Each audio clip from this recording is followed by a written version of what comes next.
companies right now are moving so fast and technology is moving so fast, there's not the time to go 7 or 10 years to go public, right? There's the time to go 1 to 3 years, then get acquired. Because after that, technology's caught up, technology will disrupt.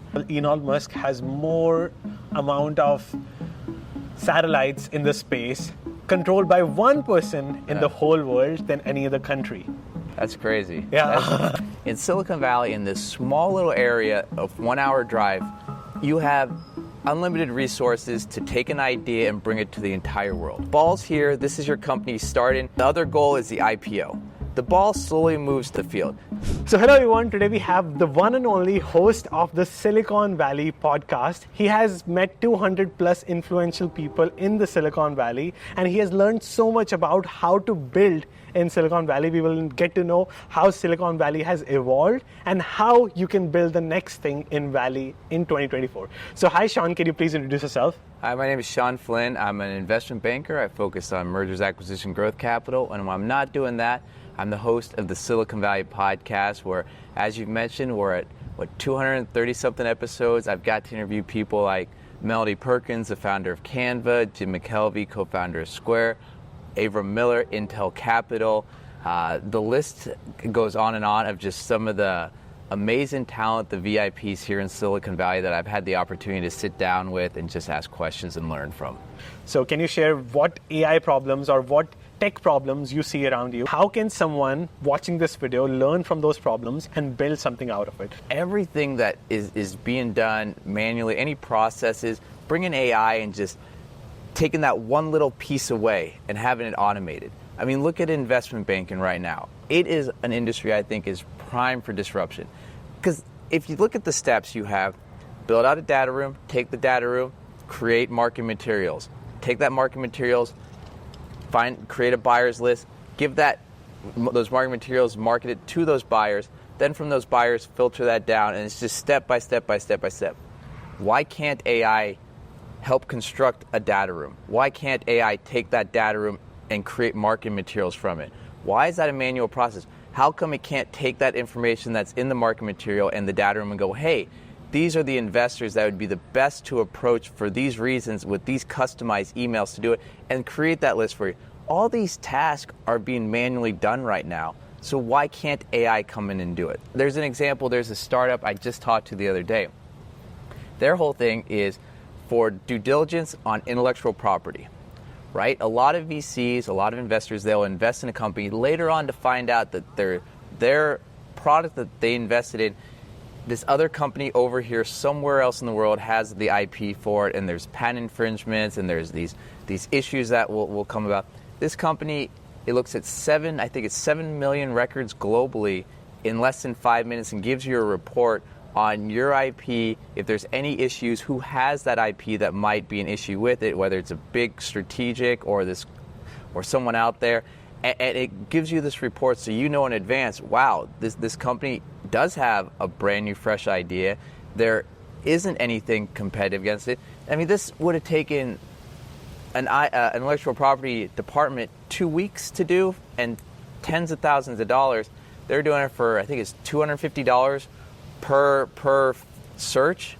It's crazy. And that's just one area of a due diligence process that AI is now changing the landscape. Think of everything else that from IT due diligence to legal due diligence to financial due diligence. These AI agents are coming in, they're solving the problem, going, okay, it may not be 100% solved right now, but we're getting close, and over time, this is going to be a solution to help and aid you and take out that 10-person back office where it's just going to be one person with these AI agents, using them that are going to 10x their productivity. It's incredible. It's incredible, the conversations.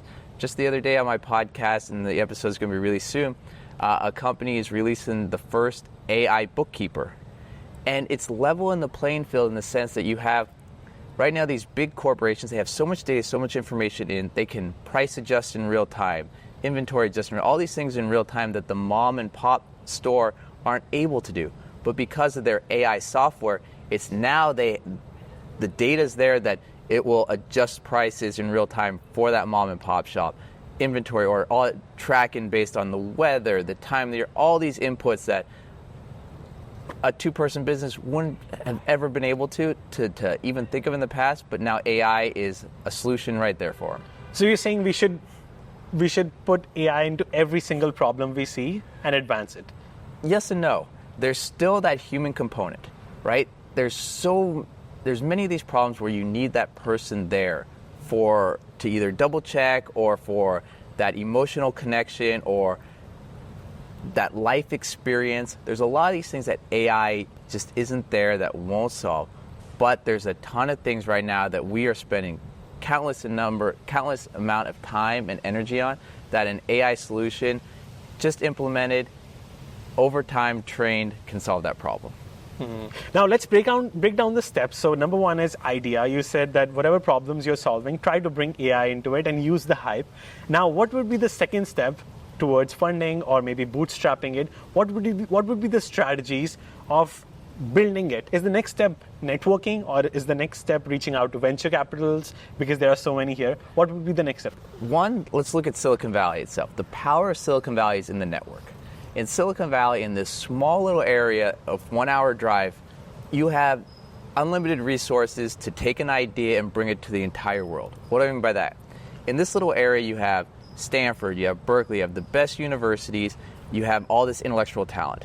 Great. You have consulate generals from all around the world. Great. You have government access to countries. You have VCs, you have all this capital, right? And not only that, you have all this experience from 40, 50 years of Silicon Valley where this person has had 3 or 4 exits. This person founded a company, took it public. This person has done this. All that in this small area. So you have the network of, okay, as I build this company, each step, there's these resources here that can help me get to one step above that.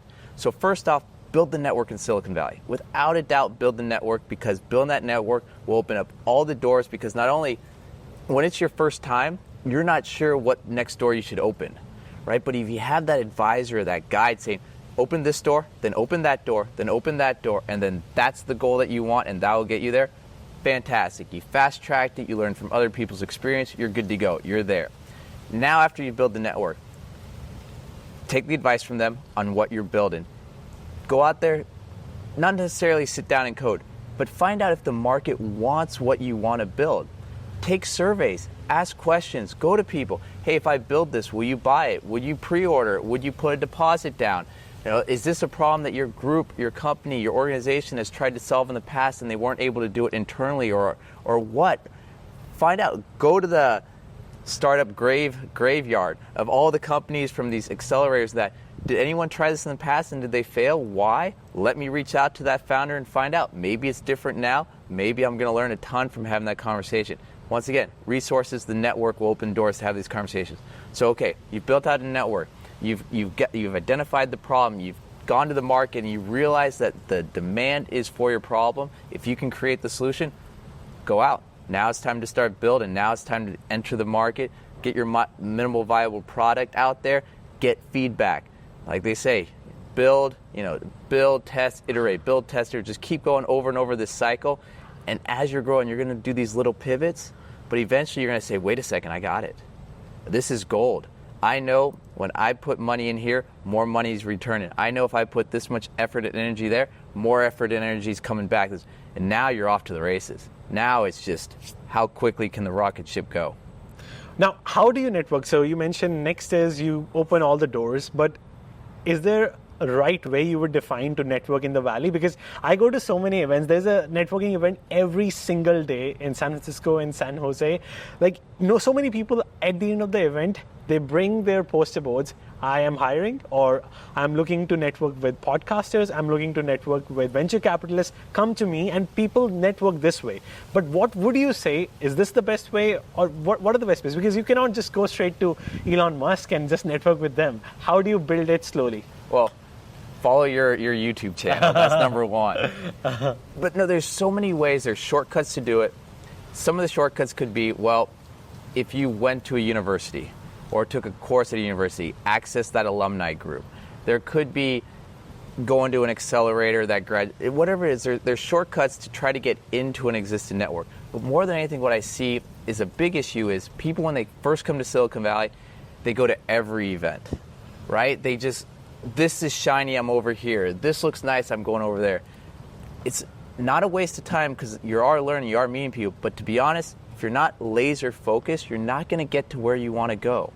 If you're that fintech company based in Silicon Valley that has this idea, attend the fintech events in Silicon Valley. That's where you're going to find the investors. That's where you're going to find the co-founders. That's where you're going to find the lawyers working on new policy or the government that's looking to find out what's going on to ask. That's where that ecosystem is. And there's so many little niche ecosystems. But if you dive heavy and focus there, okay, great. You're going to this event, you're looking for these investors that write seed checks, angel investors. Okay, now you're there. Now I'm going to events or networking with VCs that write this size checks. Know where your company is and that network that you're connecting with. And to dive even deeper here, there's this thing, investment thesis. I'm not sure, have you heard? No. So an investment thesis, and this is a term that you'll ask VCs, what's your investment thesis? You'll ask angel investors, what's your investment thesis? It is, these are the companies I like. I like to invest, for example, just an example, fintech companies that have $500,000 in revenue, that have at least 20 customers, that the founders are based in Silicon Valley, and one of the founders went to Stanford. For example, great, that's the investment thesis of that investor. He is looking or she's looking for founders of fintech that have 500,000 revenue, Stanford grad, Silicon Valley. Great. If they meet one of those founders, high likelihood that founder is going to get a check, right? But if they meet that founder that's an ag tech founder, that's from Berkeley, that's making 300,000, none of that fits their thesis. So even if they get along, they're going to say, listen, I'm sorry we get along, but I'm not going to write a check for you because you don't fit my thesis. So VCs, when they go out to raise money, they go to all these people, limited partners they call them, and they go, listen, let me invest your money on your behalf, and I'm going to deploy that money, invest it with this investment thesis. So the companies that fit that investment thesis, those are the ones that are looking to write the checks in. If your company's over here, or over here, over here, they may love your idea, they may like you, but if it doesn't fit what they've raised capital from, sorry, they can't write that check for you. And when people come to Silicon Valley, they meet all these investors and they never ask, what's your investment thesis? And they'll spend time with these people. They'll have several meetings and the person will just be nice to them and never say no. But then one day they go, wait a second, you only write $5 million checks. I'm looking to raise $250,000. I shouldn't talk to you for another 3 or 5 years. And the person's like, well, yeah, but I wanted to just get to know you. You're a really great person. Like, okay, but I need this money now. I should be talking to these investors that write $250,000 checks. I need to go out there because I need their investment thesis matches the stage of the company I'm at today. And when that happens, it's two puzzle pieces coming together. That's the match. So asking what the investment thesis is, targeting that group for your company, that's when you move forward. That's when things happen.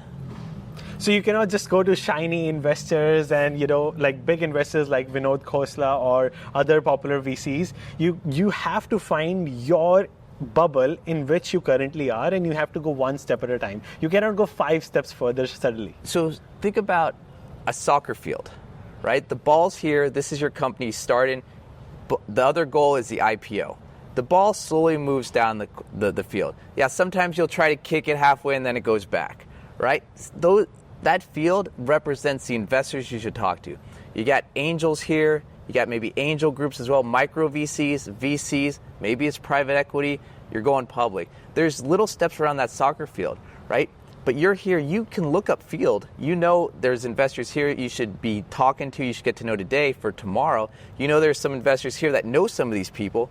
So having a view of the soccer field is great, but know where the ball is, because those little passes up front, that's what really gets you to the goal, right? And that's the plan. That's the strategy that companies should be doing when they're looking out to raise capital. They should be thinking, who do I know today? Who should I know tomorrow? Who should I know way in the future? Way in the future, yeah, I'll talk to them, put them on a newsletter, put them on a mailing list. Person I need to know tomorrow, I'm having lunch, coffee, I'm really contacting them, let's set up the meetings, so these are milestones. And the investors say, hey, my company is here, it fits your investment thesis today, we're a match, let's go.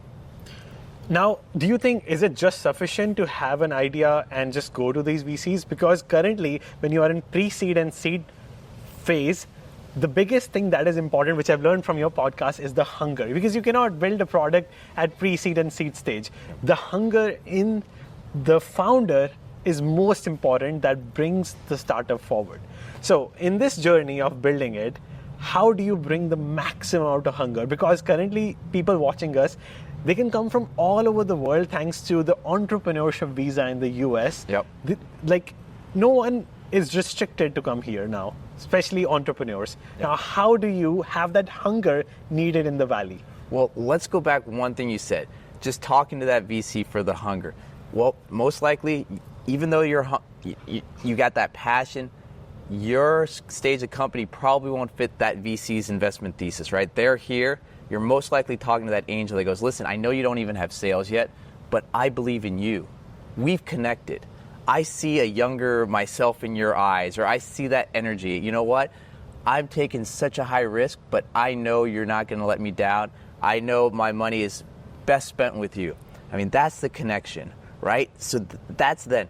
Later on, when you're talking to those VCs, they're going to tell you, my investment thesis is this, you're a great person, but you need at least $500,000 in sales, $2 million in sales, $5 million, $10 million in sales before I can write a check for you.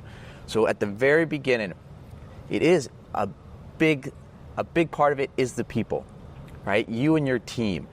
Do I believe you're going to build that company that later has all these numbers, these metrics that have this epic growth, right? At the very end, you'll hear, when you listen to these public companies, you hear, oh, price to earnings, revenue multiples, all this stuff. You don't hear of the core founding team, and that. But at the very beginning, they have no numbers. There's no metrics. It's just who that core founding team is. And do you believe that they are hungry, that they're passionate, that they'll go sleepless nights and work weekends and everything to take this idea that they have and make it into something? And to show that, I mean, there's many ways to do it. Just telling stories of, hey, I overcame this obstacle. Hey, this obstacle I have right now, this is what we're doing. Hey, I'm being creative. This is, on this little money I had, I was able to accomplish all of this. People go, wait a second, you did all that on 10,000? That would cost our huge corporation $500,000 to do. How did you do that?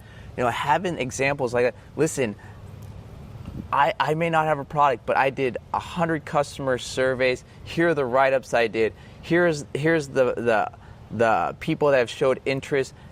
Look at the advisors I got. Look at these team members. I got 5 people to quit Google where they're making $500,000 a year. Guess how much I pay them? Nothing, because they believe in this dream. They believe in this team, and we are going to make this happen. I mean, when you have that passion, when you have all these other driving forces, that shows value. That shows commitment. I mean, if you can sell a person to leave one of these huge cushy jobs to join your company, if you can convince this person that's retired with more money they know what to do with to be an advisor to advise, if you can get that meeting at this strategic with this CEO that others can't access, these all show the commitment, the drive, the resourcefulness that you have as a founder.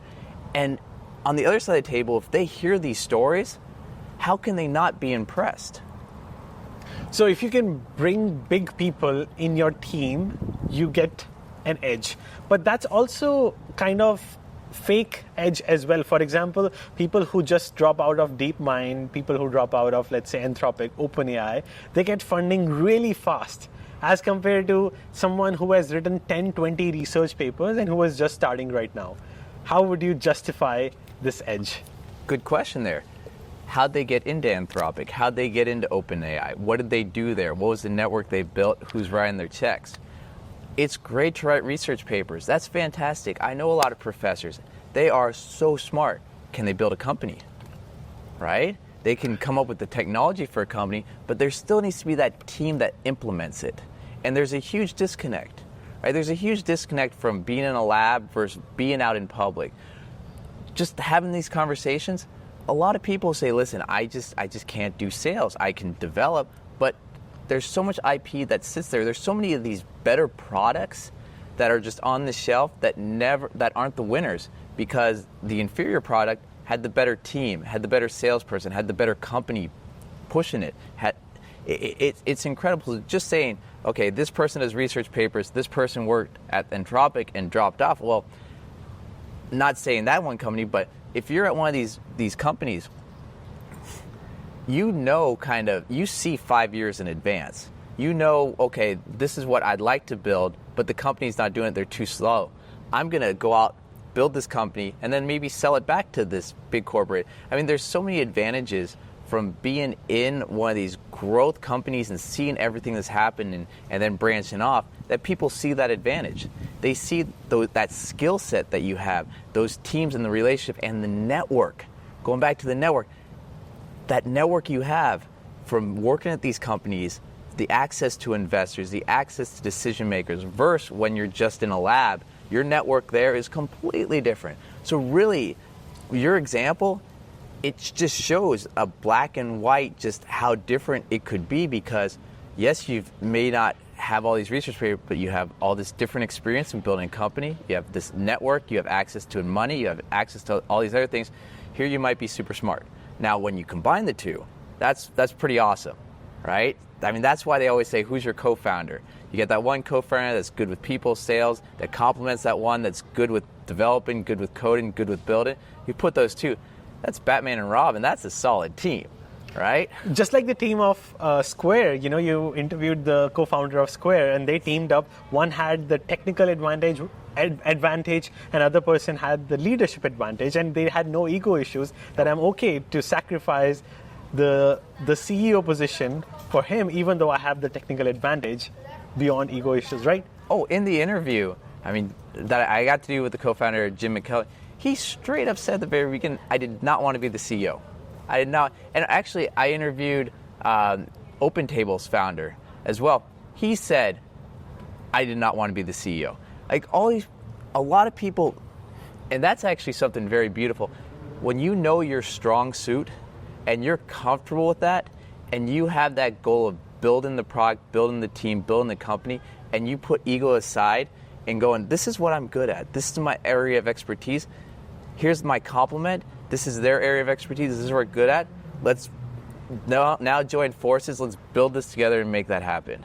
Versus I want to be CEO. No, I'm going to be CEO. And you just see these people fight, and as the company grows, they separate and go their own ways. It's a disaster. I've seen that many times in Silicon Valley, where two very talented people come together to start a company, but their egos collide. And as the company grows, after they've raised, their A round in that, it just gets ugly, and it just self-sabotages. Absolutely. The example of that is ego issues is Scale AI, right? Have you heard about No. Scale AI? The founder fires the co-founder just to go up in the race. And money, fame, and power, these are the three big issues in the Valley.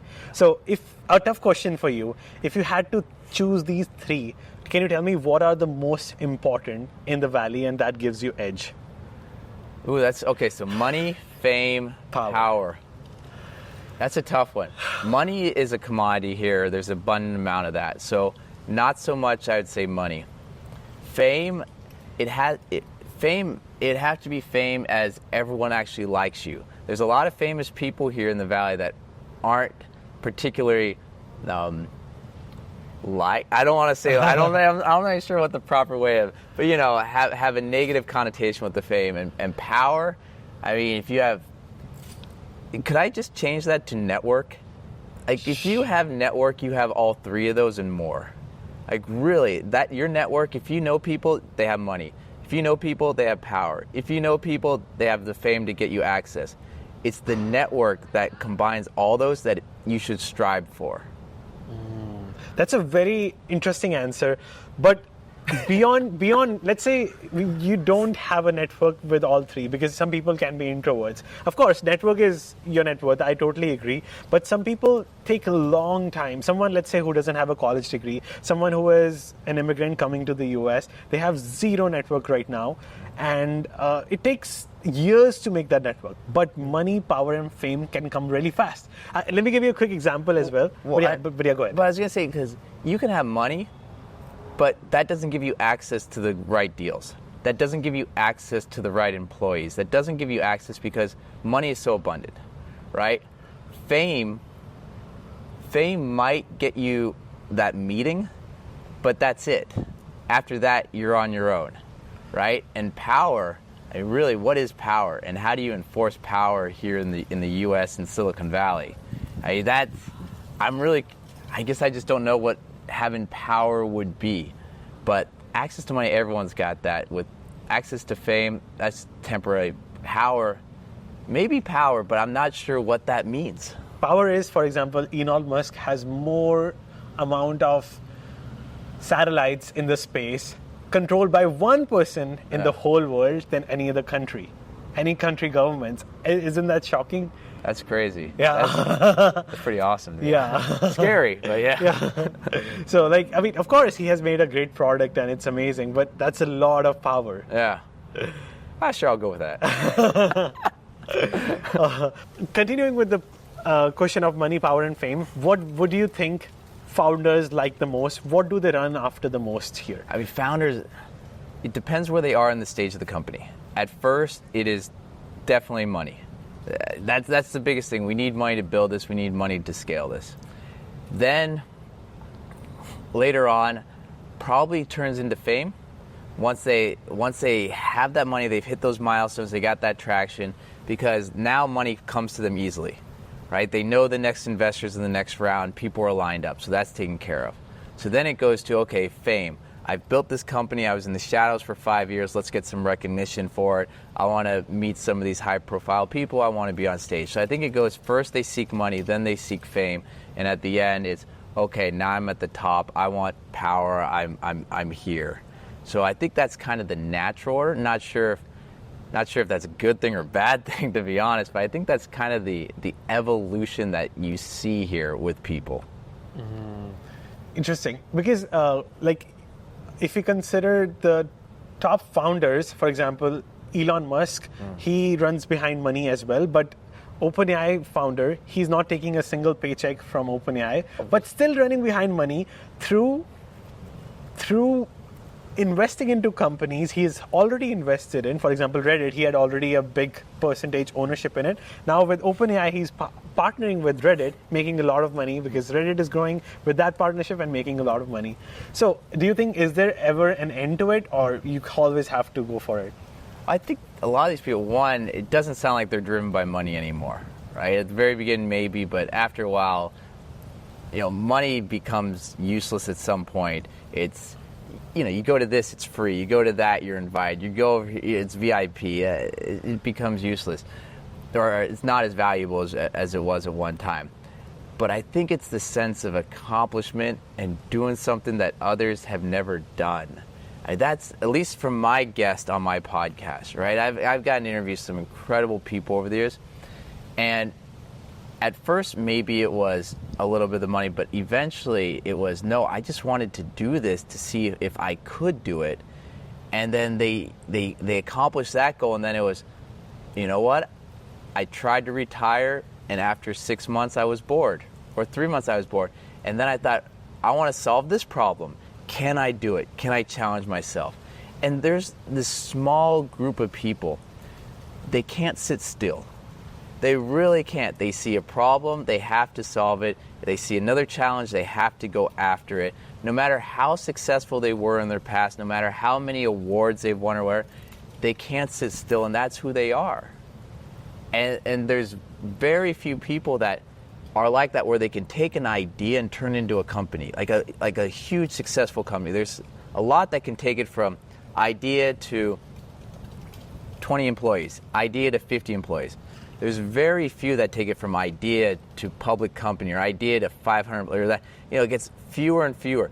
You'll hear so many of these companies that, right around the A round, B round, the CEO is replaced by this other person. That's because that CEO took it from what they could to where the comfort level where they've reached their peak, and they weren't able to grow beyond that. So they had to bring in someone that could take it from there to grow it to the next level, and then it got to that point, and then someone else had to grow it to the next. There's very few companies where that person had the idea and grew it and kept growing it, and then decided on their own terms, it's time for me to walk away, it's time for me to bow out. It's such a rare occurrence. And these people that can do that, I mean, they're a rare breed, and they're not the ones that ever are complacent. So even in the background, you might not think they're CEO of the company, but they're on all these boards, making all these decisions, seeing all these little seeds grow. And they got more trees planted than people know. Brilliant. Now let's come back to building company. We were talking about steps to follow to be an entrepreneur in the Valley. So can you share, when we start a company, we're not able to make the best decisions, but what are the decisions companies should make after taking inspirations from entrepreneurs like Mark Zuckerberg, who has more than 50% voting rights in his company? He doesn't need to listen to his board members. He can just take his own decisions. Some people go for, okay, I will let the board decide and they can fire me. They can have the right to fire me later on. How would you define the steps to take in this board meetings when you're talking to founders? What are the steps they should follow? So there's so much there, right? Where it's Mark Zuckerberg's and these people's situations are so uncommon, right? Most of the time it's, okay, I have my advisors, I have my coaches, I have my team, we grow. Give me feedback, okay, I have to give up this much of the company to get to the next steps. Because there's very few instances where there is so much demand for that company, those founders set all the terms, right? Most of the times it's, I have to give up this much to get this, I have to give up more to get that. Not that I'm dictating on this side of the table, it's we're together, or actually maybe that side has more power. So it's very rare the situation that some of these people are in. So put that to the side. Now let's go back to just talking to the board. When you're raising capital, the lead investor, whoever, they're going to ask for a board seat, right? Hopefully you have a good relationship with them. Hopefully as the company grows and more people are added to the board, you're going to have strong relations and you're going to have advisors coaching you on how to work with your board, how to relay information, how to talk to them, how to get advice. You should maintain and put an effort into having a relationship with everyone there and not just have this one-off every quarter or send an email or that. You have to keep the dialogue and the communication channels open. That's key. But how do you maintain those network and communication channels, back to back? Sometimes, network is, people in the Valley always talk about they are kind of introverts. They don't know how to have their network. They don't know how to be in touch with their network and friends and people they meet back to back. Is it every 6 months they have to send a follow-up email, or is it every 1 year they need to keep texting? What is the best way? So it depends who you're talking to.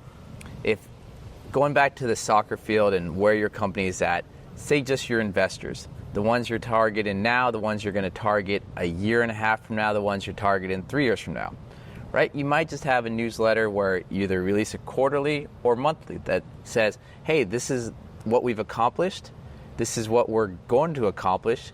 Here are some problems we've had and maybe some solutions that we did. And these would be good introductions for us, and maybe a personal thing at the bottom or something like that. Just something like that where you're top of mind, or making sure you do that social media post once or twice a week and tag people.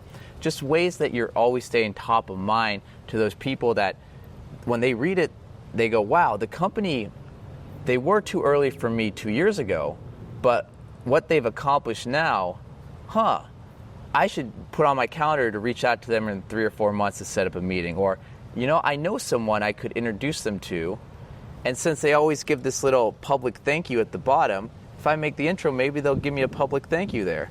I think I'll go introduce them to this one person who I think would be a good introduction for them. So for investors, a newsletter, social media, fantastic. For your personal network, you can have coffee meetings all day long, go to Topgolf, host an event, just invite everyone that's in your network. I mean, there's never not an excuse to have a little get-together, have a little bit of fun. And you'd be surprised, because here in Silicon Valley, also, you invite all these people to an event you're hosting, where maybe it's a little panel or fireside chat or something like that. Next thing you know, you're updating people on what you're up to, and they go, oh my gosh, you're doing that now? I didn't know that. I know so-and-so at this company that we went to high school with, you have to talk to. Oh, I know so-and-so that I met at this event a week ago. I think you should grab coffee with him or her.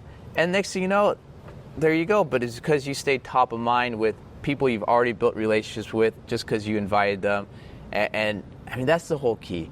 how can you stay top of mind with your existing network? How can you stay top of mind with the network you're building?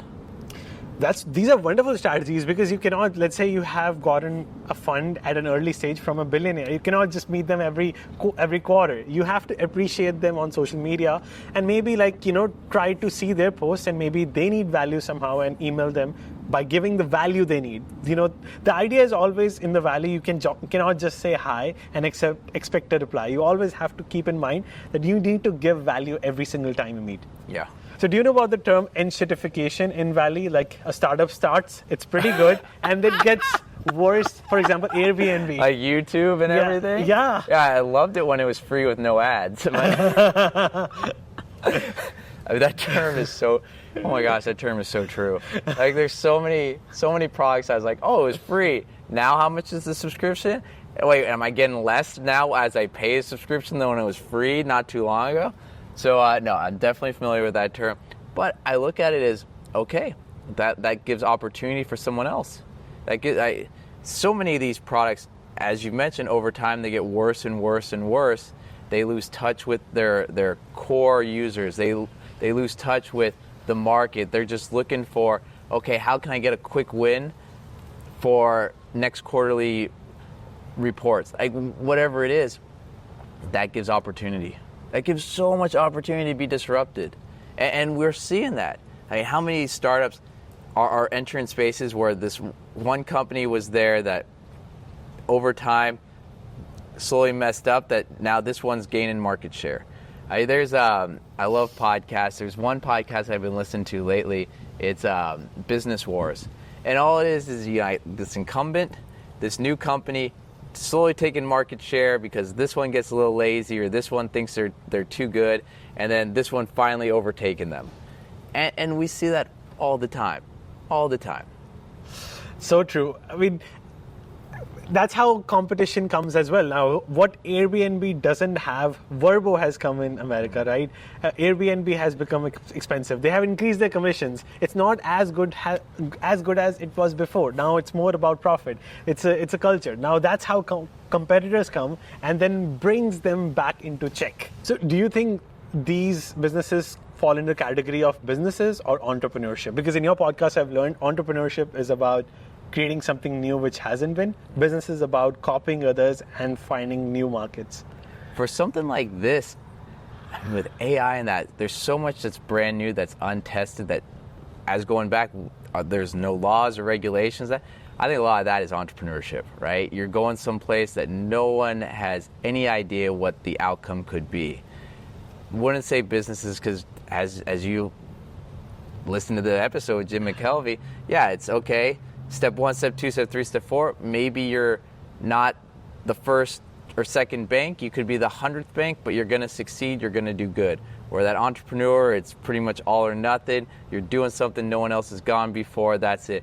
So I would say a lot of this technology that right now in AI and that's being developed, even though AI has been around for a long time, people think it's brand new. It's been around, since 1970 or something in some way or form or another. You're an engineer, But the applications and how people are using it, this is a lot of entrepreneurs out there trying and just seeing what happens. Wonderful. Now, my last question is about history of Silicon Valley. Can you share how it has evolved? Because currently things are different. Currently, someone can gain funding and have their whole team of developers in Colombia, in China, in India, and just the founder be in the States to have the funding. In the past, that was not the case. More employees were in the US. Currently, 10,000, I think thousands of people from the Python team of Google were laid off, and they moved the entire team to India. So more jobs are being lost. And you mentioned that in this problem, we need more entrepreneurs. So can you share how entrepreneurship has evolved here? Well, it's very interesting you say that, how many of these engineers are now losing their jobs here. But these overseas engineers, a ton of them have worked in the US. A ton of them have been educated in the US. There's so many people that during the pandemic here left Silicon Valley, moved back to where they're from originally, whether it's the Philippines, Colombia, wherever, to set up offices, set up teams there, with the idea of, I may be making less money, but because of the cost of living, my living standard is so much better back in my home country than when it was in Silicon Valley. And the team I'm working with are engineers and buddies that I've known for years from all these projects I've worked on. So having just the founder in the U.S. talking to the investors and building relationships, or the head of sales with the corporations, the strategics, and with people for the face-to-face. I mean, a lot of these companies will have just one, two, a small team here with that core team overseas, or maybe the whole team moves overseas. I've met founders that they've moved their whole team to Colombia to develop, and now just the founders back, or the whole team over to Poland or Eastern Europe. Great engineer talent where they've developed it, tested out. The salesperson, founder, is over here having those meetings, reporting back, then it's going over there for a few months and coming back. The idea that it's a global ecosystem, the world's getting smaller and smaller every day. It is crazy. And now with AI and the ability of the productivity of each of these engineers just growing exponentially, it's an exciting time. It really is. The opportunities for entrepreneurs to build something, and you hear all these people, when are we going to have the first 3-person unicorn? When are we going to have the first 2-person unicorn? When are we going to have the first 1-person unicorn with AI agents? When is that? People are waiting for it to happen because eventually it will. People are also saying, wow, is the whole VC industry going to be disrupted? Because, well, here's one for you. I'm not sure if your listeners have thought of this, but I've had several conversations of companies right now are moving so fast and technology is moving so fast. There's not the time to go 7 or 10 years to go public, right? There's the time to go 1 to 3 years, then get acquired. Because after that, technology's caught up, technology will disrupt, right? So you only have this small window compared to before to build your company, test out the product, and then flip it to acquirer. Flip it to that huge company that has the distribution, has the team. So the venture studio model, a lot of conversations I've had recently is how that is going to be picking up so much steam in the future, where you have these designated design studios that we take an idea, we build it to here, we flip it. We take an idea, we build it to here, we flip it first. We take an idea, we invest, stay public forever or private forever, then maybe go public or get acquired, which is, basically what I'm trying to say is there's a lot of talk of the VC industry in general being disrupted. It's been talked about on my podcast by several people in the Valley, and that just goes back to AI right now, the ability for a small team to do so much in such a short amount of time and move so fast no matter where they are in the world. Yeah, same example is NVIDIA. With 20% employees of Microsoft, they crossed the market cap of Microsoft. I think it has less than half of employees of Apple, and it still crossed it. Less than 20% of Microsoft still crossed it. It's crazy. So you're trying to say that more 1-person or 2-person unicorns can be formed, more people will become billionaire, more founders will come, and there will be more rich versus poor parity too at the same time, right? There's a lot there. I guess what I'm trying to say more than anything is entrepreneurs are going to have so many more chances for one of their ideas to really make it, right? So right now, if you're that founder using AI and all these tools, you can build a product in a short amount of time, see if there's product market fit, see if it works. If it doesn't, scratch it, start again, right? It's cost you less time and money. You're going to have more at bats. You're going to have more swings at the pitches. You're going to have more opportunities to hit that home run versus that founder in the past that in their career, say in 30 years, they might have 3 or 4 chances, right? 8, 10 years each opportunity if it goes well. Or maybe they have 6 or 7 chances. Company gets to here, fail. Company gets to here, fail. Company gets to here, stagnant, sell. Now you can have so many at-bats because you can have an idea. I've talked to founders that have been at a bar Friday, went home, developed the software over the weekend, sold it to the people that they had drinks with on Friday, and just made enough money to kind of coast, right? A few thousand a month. Their customers were only the people at the bar that had the conversation with the product they built over the weekend using AI. How crazy is that? Absolutely. And now you have that, well, okay, these software products can still scale. Why couldn't that person have an AI sales team, AI this, AI that, to scale the company, to grow it, and then gets to a point where, hey, a private equity group or some family office or some search fund wants to acquire it. and exit it right there and then start again.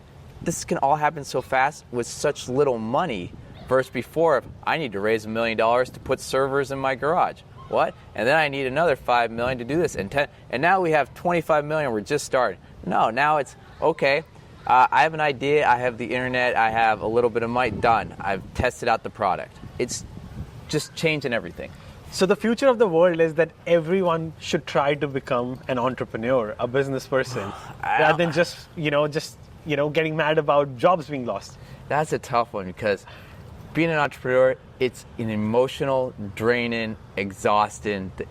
That's one thing that many people outside of Silicon Valley, even in Silicon Valley, but especially outside, they look at everything on the news and go, oh my gosh, this founder just had this huge exit. Everything must be incredible. But they don't see the emotional tolls in the background. They don't see how many of the founders had mental breakdowns that just, it is ups and downs, peaks and valleys through this journey. So just saying everyone should go out and be an entrepreneur, that's not how a lot of people are built. That's not who they are. And knowing who you are, that's when you're going to excel in life, is like, hey, this is who I am, this is what I'm comfortable with. Going back to the CEOs, if you're not that CEO personality, if you're the COO person and your egos don't collide, that's a company, right? If you have that personality of being the entrepreneur, that risk, all that, great, go for it. If not, you shouldn't go down that path. You're just going to break. So why not go down the path of, you could be a construction worker, you could be a YouTube star, you could be this or a tour guide or whatever it is. There's so many other opportunities of businesses and career paths that you can go down to that you might not have the highs, but you might not also have the lows. And maybe that is your personality and who you are. And if you're comfortable with that, if that's the direction, you can really find happiness. There are so many people here in the Valley that on the outside looking in are super successful, but are absolutely miserable, right? And there's other people that I'll meet outside that don't have much, so happy with life. And you're looking at them going, wait, you have this, they have that, you're happy, they're miserable, you're doing the same thing every day, their every day is chaos and doing this and that, and who knows. But personality, this person couldn't fit there, this person couldn't fit there. So know who you are. I think it clarifies the question pretty much.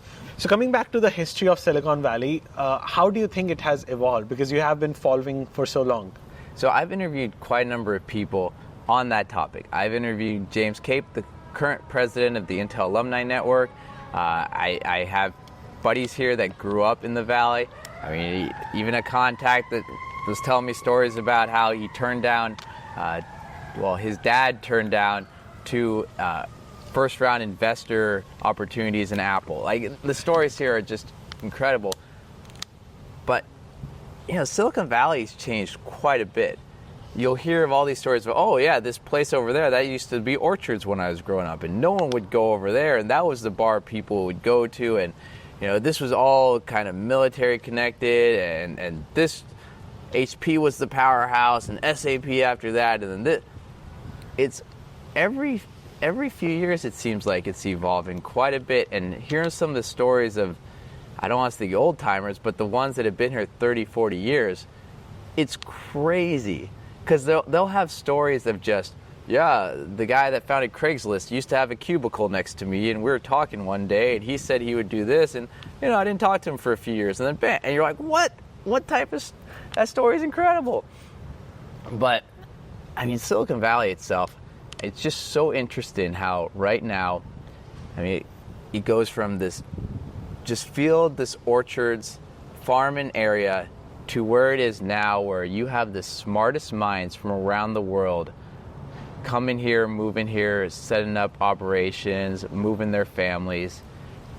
There's no other place in the world where you could sit down at a coffee shop and across from you at another table is a person with a PhD from one of the top universities in US, and then next to him is a visiting professor from maybe university in China, and then this founder over here that is now just reading a book but's had 2 successful exits, and then just the people in just such a small area of the world, it's incredible how over a span of 40 years, it goes from farming to intellectual capital of the world. In the last 4 years, what I have followed for, in COVID, it flipped out, Yeah. people said. But in the AI boom, it is so lively again.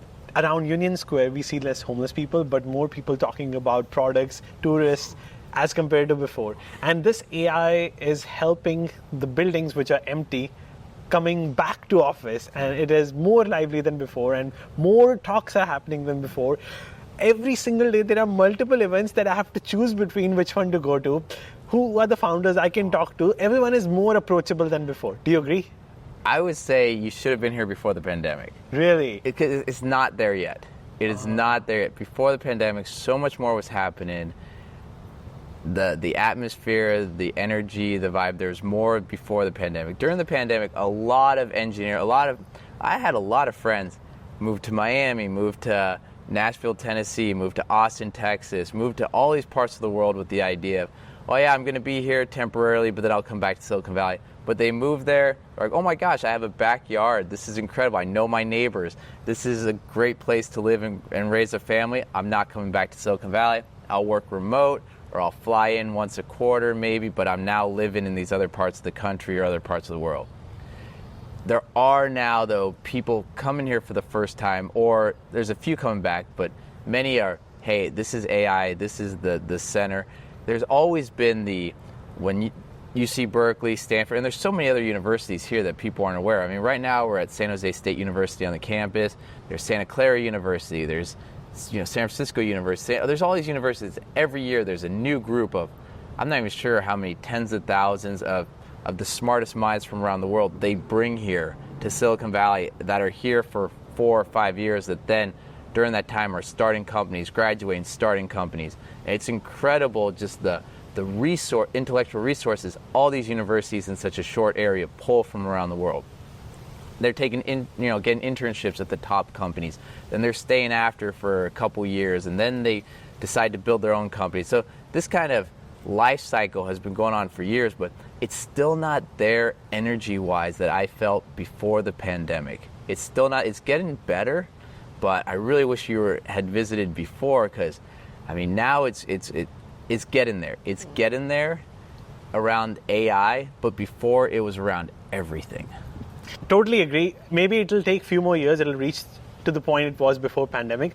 But what are the problems currently in the Valley? Is it like people have too much fame or power? People talk about, for example, we talked about Elon Musk having too much power.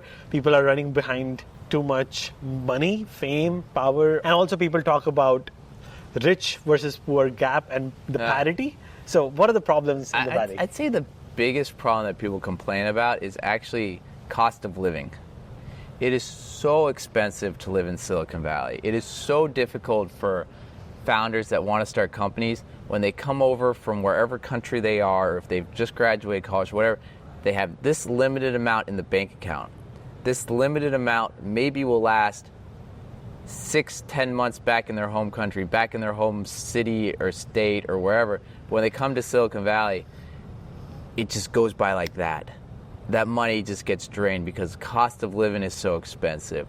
Transportation, just everything here, it is because of all the successful businesses, because of all these corporations that are able to pay such great salaries, everything from rent to going to restaurants, all that it's so expensive compared to every place else in the world that's such a huge issue, huge problems for someone that's wanting to start a company, or that have an idea for a company and they go, listen, I only have this much savings, but to start a company, I really need this much runway to do it. I don't want to put my family at this risk. I don't have the time to, that's a huge issue. Yes, there's the homeless problem. That's talked about quite a bit, especially in San Francisco. That topic's coming up more. It's come up a lot in the last several years during the pandemic, and then other parts of the Bay Area as well. So hopefully, we'll see in the elections coming up how that is addressed. Have no idea, but that's a major issue. So I'd say that, housing, those, and the cost of living, those are issues that people really face here. Do you see any other problems? Like people talk about too much power with some CEOs, too much money or fame. Do you think that's a problem or no? Not really. I mean, it's kind of funny. You keep bringing up Elon Musk. I don't even think about the guy. Like, I've had people on my podcast that have had competitions, grown businesses to fight like against Elon Musk, and it's just kind of odd. I think people here are, these CEOs, they are powerful. They do have a lot of employment. They do have, but at the same time, so many people are just focused on what they're building, what they're doing. They're not focused on what this guy over here with an unlimited budget is working on. They're focused on, okay, I have 6 months, 12 months to build this idea, or I have to go back to what I was doing before, or I have to close this down. Like, they're so busy focused on what their dream is that they don't see everything else happening in the world that some people from outside might be seeing, if that makes sense. True, and at the same time, there's almost fair chances of a new competitor to come. Like, for example, SpaceX still has their competitor because federal government was using the competitor, I forgot the name of the company, which was not SpaceX, but SpaceX... Firefly or that? No. Yeah. It's in Austin, Texas, right? Yeah, Austin, Texas. Yeah, some space companies that send satellites. They were using that company, and, then SpaceX came with more promises, better product, and, faster timeline, and they won. They won the deal from the government. Now, still there is fair chances for SpaceX competitor to come, and maybe federal government can switch from SpaceX to some other company. So I agree with your point. Let's talk about the crazy things happening in AI because of not being regulated. So European Union is leading the road to being regulated, and China is it's on the extreme side of being regulated because every single data needs to be reviewed by the Chinese government. Can you share what is the role of regulation in the Valley? Do you think how much amount of regulation should be there?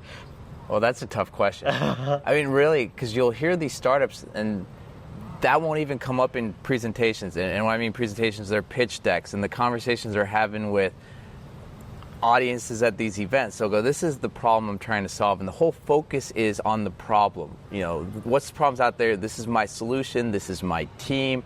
This is the size of the market. This is where we see ourselves now, 3 years from now, 5 years from now. This is how things are going to evolve. You'll never hear of these regulations in the background. But luckily, we have some of the most amazing lawyers in Silicon Valley that are always forward thinking. Some of them are the ones that are writing the policy. Some of the ones are the ones that are going there lobbying with these different special interest groups that have connections. So we're always hearing things as they develop.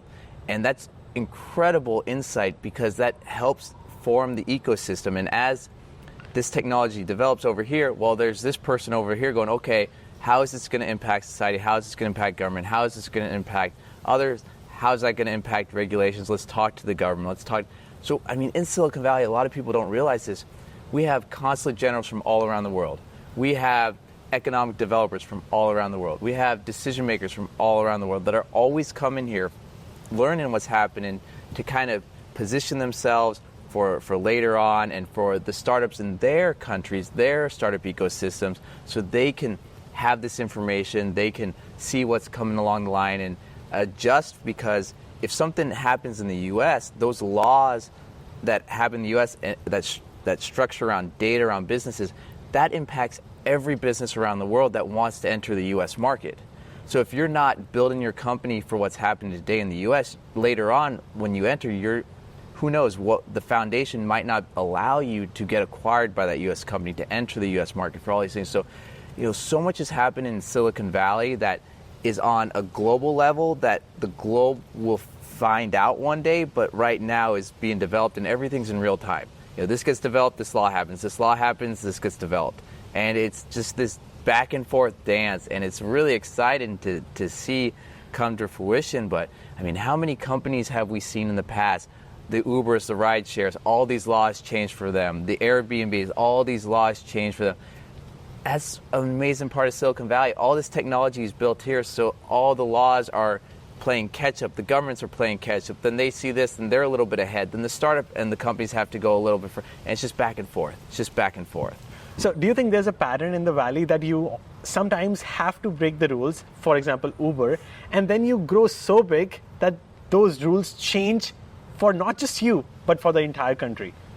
Oh, definitely. But I wouldn't say so much maybe break the rules. We'll say play in the gray area, right? We'll say play in that little gray area where there's not really even the rules made for what you're building because it's so new. It hasn't been thought of. So maybe they're saying, hey, there's this law or this rule from 100 years ago, but with the modern world, does that really apply? So there's almost this thing where the government and these groups are always playing catch up for what is being built because what's being built hasn't been thought of before. Okay, and lastly, your favorite learnings from founders or from angel investors you have talked to? Oh, there's so many. I mean, that's a whole episode on its own. Where, I mean, every time I talk to a founder and investor, just every time I talk to people in general, I'm always learning. I'm always gaining insight, and I just love people's different perspective on different situations. I mean, I had one person talk to me the other day about how the founder or the CEO's one role is to never run out of capital. And I started thinking about that, like that's so true. No matter how many times you pivot, how many times, as long as the company's alive, there's still that opportunity to make it. But then later on I had a conversation with someone, hey, the CEO has to know when to close the doors and move on to the next opportunity. And you're like, yeah, that's true, because if you're still milking this, you can't do anything else in the future. Oh, that's wait a second, but that contradicts the person I talked to earlier. And then it's hilarious, but they all have, it's all valid points, just depend on the perspective. And once again, going back to, looking at things through your eyes, the eyes of the person across the table, and a third person's eyes, and taking all those perspectives and figuring out, okay, I have this much information, what would I do, what should I do in each situation, and then with that information moving forward. So yeah, do you remember, this is so relatable, do you remember Dr. Strange saying that the chances of we staying alive is 1 out of billion permutations and combinations and probability? That's how life is, I think, Yeah. You tried thousands of things and somehow some permutation and combinations connect in the world of entrepreneurship. So everyone have their own opinions, this works, this doesn't work. And, so that's why every learning, every pattern is valid for certain areas of businesses and projects, right? Going back to what you said earlier, money, power, fame, I think I would choose luck. if I had that, if luck was out, I would choose luck, because honestly, you talk to all these people at the end of the day, they go, you know what? I didn't know it at the time, but looking back, I had so much luck on my side, and things just fell into place. And when you're talking about the 1 in a billion Dr. Strange, that's the one that, but you have to be in the game, you have to be trying to have those opportunities to present the luck, but being lucky is such a huge part of being successful. So true. So, wow, we've learned a lot, Sean. Thank you so much for your time. And, I think, again, people who complain about too much power and fame, I think there's a lot of hate rising on Reddit that, oh, why Elon Musk has so much money that, which can solve the poverty problem of the whole world pretty much. Yeah. But I think, I got a different opinion to it, and I hope this video adds value to anyone who wants to build something in 2024 in the Valley or all over the world. Thank you so much. Any final words you have? I mean, final thoughts. We've covered so much while talking. I mean, more than anything, I think everyone out there has to come to Silicon Valley once in their life. I think you have to come here. I think you have to experience. I think you have to go to some events. You have to be part of this ecosystem, even if it's just for a few days, to really understand it. And I think if you come here and try to get involved, you're going to realize all the opportunities out there, all the resources that already exist to help you in whatever you want to do. So my last thought would be, come to Silicon Valley at least once, have a game plan before you come here to maximize your time, take advantage of it, but the experience here is incredible. Wonderful. Thank you so much again. Hey. Awesome. Yeah, and don't forget to check out his podcast, one of my favorite in the Valley, the Silicon Valley podcast.